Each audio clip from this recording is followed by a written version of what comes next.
Troy Rosario, kamusta na nga ba sa Ginebra?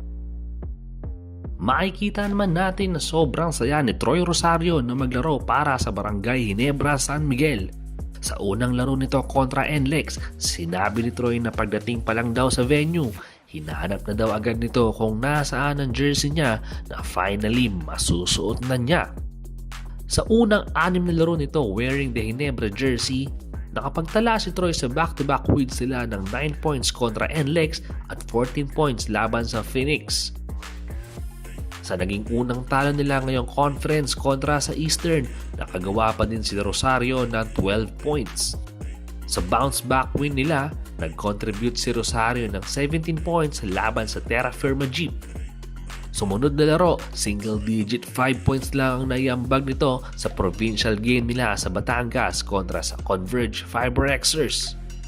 Sa unang Christmas Manila Clasico nito, nakapag-ambag si Rosario ng 15 points at isa sa naging key players para sa kanilang come-from-behind win laban sa Magnolia.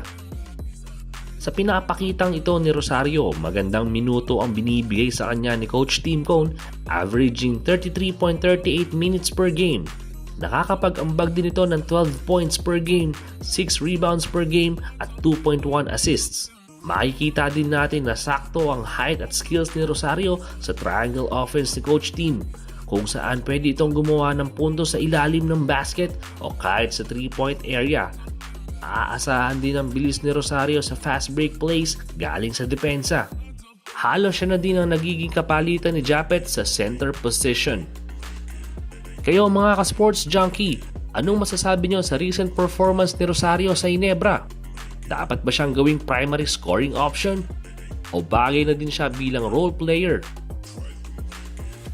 Huwag kalimutang i-comment ang inyong mga sagot.